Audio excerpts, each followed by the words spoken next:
입니다, 여러분. 특별히 고난주간에 저를 세우신 하나님 그 크신 사랑과 섭리를 찬양하고 감사를 드립니다. 오늘 여러분들에게 드릴 말씀은 제가 제목을 하나님이 사랑하는 사람 이렇게 정했습니다. 먼저 오늘 하나님께서 우리에게 주시는 말씀을 봉독하시겠습니다. 구약 미가서 6장 8절인데요. 이 계시의 말씀을 봉독할 때 다 같이 하나님의 음성을 들으실 수 있기를 바랍니다. 말씀 봉독합니다. 사람아, 주께서 선한 것이 무엇임을 내게 보이셨나니 여호와께서 내게 구하시는 것은 오직 정의를 행하며 인자를 사랑하며 겸손히 네 하나님과 함께 행하는 것이 아니냐. 아멘. 아멘. 네. 이 말씀 속에서는 제가 대개 세 가지를 중요한 것을 우리가 생각을 하고 또 삶의 지표로 삼아야 될 것입니다. 하나님께서 직접 말씀을 하신 이 내용이 미가서를 통해서 주신 말씀 속에서 이 6장 8절에는 첫째, 정의를 행하며 우리에게 하나님께서 뭘 구하시느냐? 하나님이 우리에게 구하시는 것. 그래서 우리가 그 뜻대로 살면 하나님이 사랑하시는 사람으로 살아갈 수 있기 때문에 정의를 행하며, 두 번째는 인자를 사랑하며, 세 번째는 겸손. 저는 여기서 한 가지 더해서 겸손히 하나님과 동행하는 삶.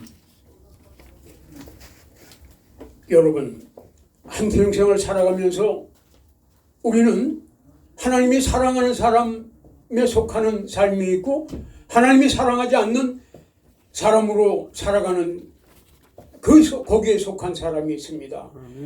먼저 얘기한 전자의 사람은 의인이고 우편에 앉아있는 사람이고, 그렇지 않은 사람은 가라지어 쭉정이인 죄인으로서 좌편에 앉아있는 사람입니다.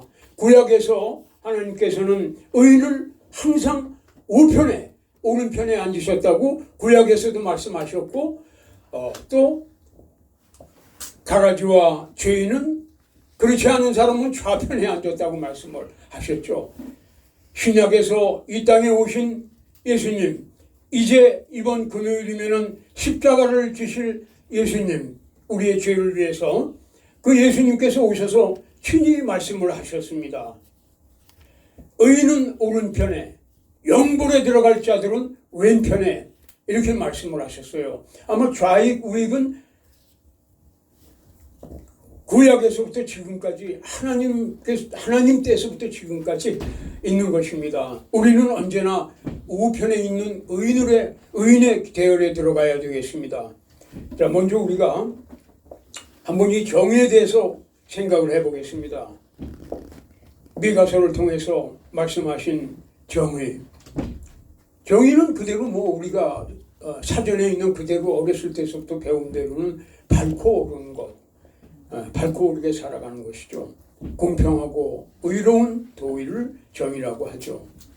하나님의 본체는 사랑이시지만 또한 정의의, 공의의 하나님 아닙니까? 하나님의 본체는 공의의 하나님이십니다. 인격의 하나님이신 하나님께서는 공의의 하나님. 잠언서 1장 11장 1절을 보니까 속이는 저울은 여호와께서 미워하시나 공평한 주는 그가 기뻐하시느니라. 정직 정의. 21장 2절에 또한 잠언서에는 사람의 행위가 자기 보기에는 모두가 정직하여도 여호와는 마음을 감찰하시느니라. 이렇게 말씀하셨고요. 갈라디아서 6장 7절에는 스스로 속이지 말라. 하나님은 업신여김을 받지 아니하시나니 사람이 무엇으로 심든지 그대로 거두리라. 다윗은 말이죠. 우리가 가장 가깝고도 또 본받으면서 살아가는 믿음의 백성들은 다윗을 본받고 다윗의 말씀, 다윗의 기도, 다윗의 찬양, 그 속에서 항상 시편을 묵상하면서 만나고 또 다윗처럼 살아가기를 우리가 또 노력을 하죠. 다윗은 성경 전체를 통해서 구약과 신약 전체를 통해서 가장 많이 나오시죠. 많은 성경의 인물들, 믿음의 조상들이 그 이름이 많이 나오지만 다윗은 810번 이상이 나오니 얼마나 많이 나옵니까? 성경에 한 번만 이름이 나와도 그 사람은 얼마나 정말 훌륭한 사람입니까? 이 다윗이 항상 다윗은 정직했어요. 다윗 하면 정직한 사람 아닙니까? 사람이기 때문에 그 훌륭한 하나님의 종도 실수하고 넘어지고 죄를 많이 짓죠. 큰 죄를 우리가 기억하는 걸 지었을 때도 하나님 앞에 통회자복하고 철저하게 회개함으로써 다시 정의의 공의의 자리로 돌아온 다윗. 정직하고 공의로운 자는 드디어 승리합니다. 이 세상에서 승리하는 사람들은, 그리고 항상 잘 되는 사람들은 정직하고 공의로운 자들입니다. 그리고 인자, 미가서에서 말씀하시는 인자를 사랑한다고 했는데, 인자는 구약에서는 헤세드, 신약에서는 아가페, 사랑. 여기서 말씀하시는 것은 긍휼, 사랑을 베푸는 것을 아마 말씀한다고 저는 이렇게 여러분들께 말씀하고 싶습니다. 예수님께서 오셔서 하나님께서 말씀하신 바를 우리에게 말씀하셨는데, 내가 줄일 때에 너희가 먹을 것을 주었고, 목마를 때에 마시게 하였고, 나그네 되었을 때에 영접하였고, 헐벗었을 때에 옷을 입혔으며, 병들었을 때에 돌보았고, 옥에 갇혔을 때에 와서 보았느니라. 의인들을 향해서 말씀을 하시는 거예요. 그게 오른편에 앉았다고 그랬어요. 이때도 의인들은. 그 의인들이 아니 우리가 언제 주님한테 그렇게 했나이까? 그렇잖아요. 모르는 자기들은 그렇게 한 적이 없잖아요. 예수님한테, 하나님한테. 그런데 하나님께서는 뭐라고 예수님 말씀이에요. 말씀하셨냐면 너희가 이 작은 자 중 하나에게 한 것이 나에게 한 것이니라. 이렇게 말씀을 하셨죠. 그리고 왼편에 앉아있는 죄인들한테는 너희가 내가 줄일 때 먹을 것을 안 줬고, 목마를 때 마시게 하지 아니하였고, 내가 나그네 되었을 때 영접 안 했고, 헐벗을 때 옷을 입힌 일이 없고, 병들었을 때 나를 돌본 일이 없고, 옥에 갇혔을 때 나를 돌본 일이 없었다니까. 아니 우리가 언제 그랬습니까? 그러니까 너희가 지극히 작은 자 중에 하지 아니한 것이 내게 아니한 것이다. 너희들은 영벌이라는 것은 지옥이죠. 예, 우리는 여기에 미가서 말씀을 통해서도 항상 하나님이 주신 거, 이 세상에서 하나님이 나에게 주신 게 가장 많아요.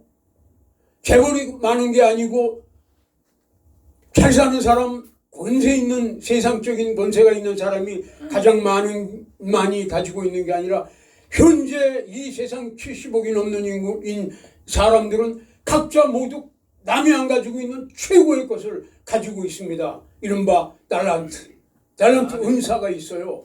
그거를 아낌없이 지금 말씀한 대로 베풀고 섬기고 쓰는, 약자를 위해서, 소외된 자를 위해서 우리가 선한 사마리아인이 돼서 사용하고 바쳐야 되는 것입니다. 그리고 겸손, 여기서 겸손을 말씀하시는데 저는 참 이 세 가지 중에서 겸손이 가장 마음에 들어요.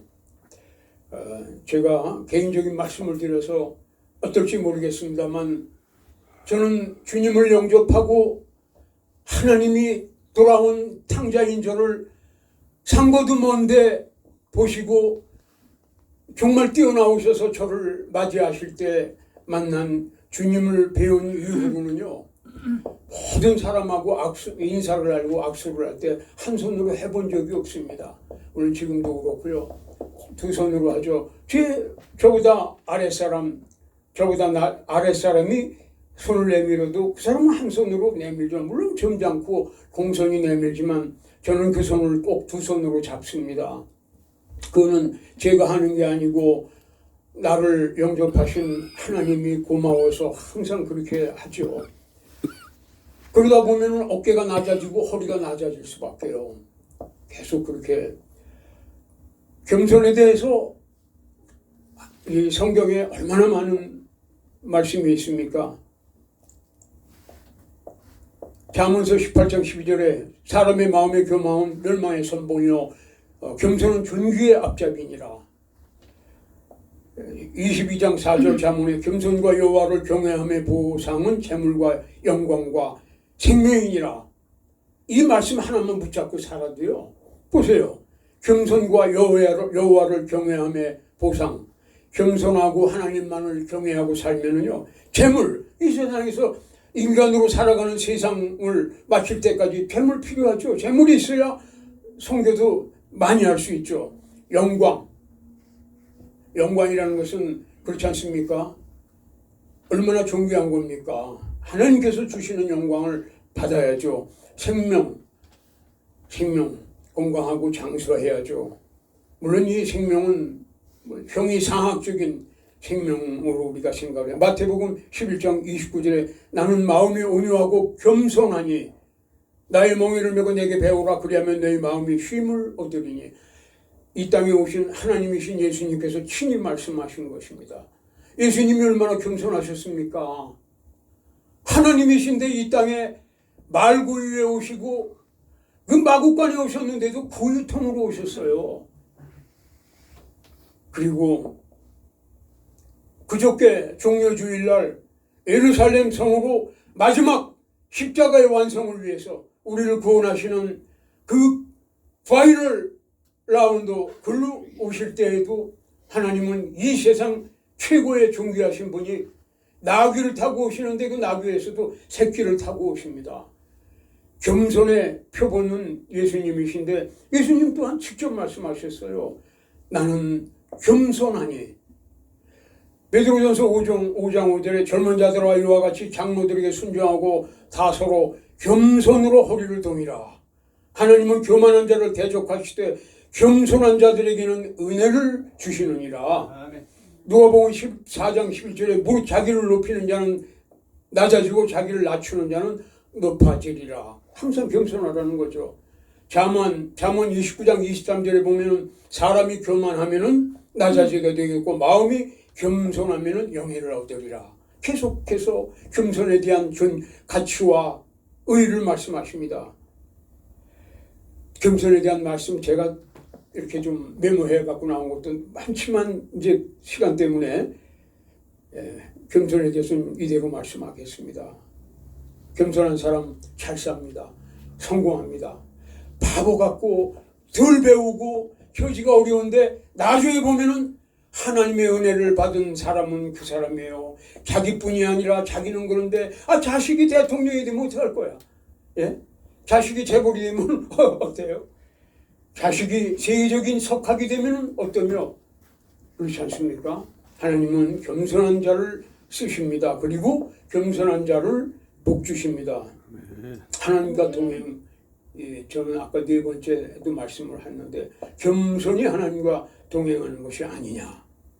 성경에 하나님과 동행한 사람들이 많죠.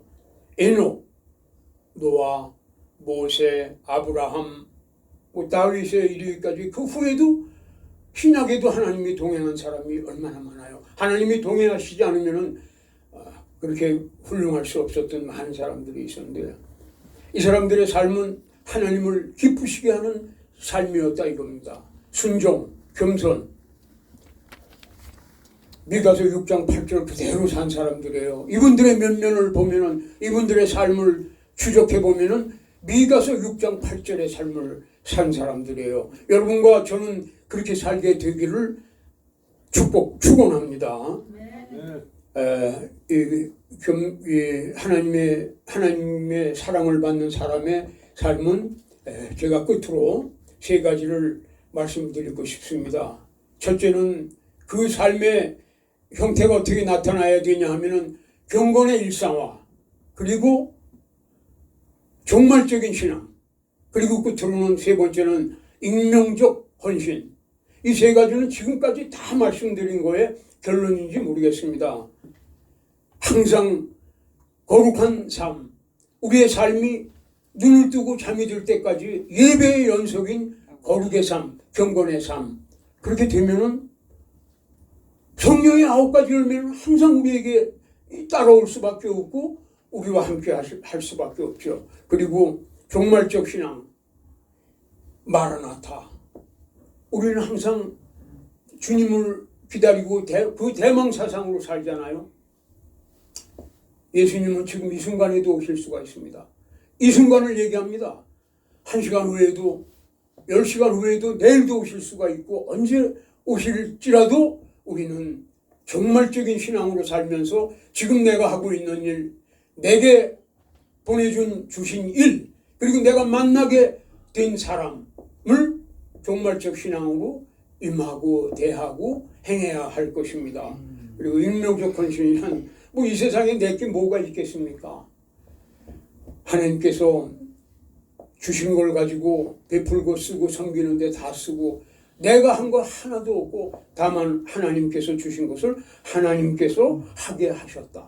이렇게 생각하고 살아가는 것입니다. 감사합니다.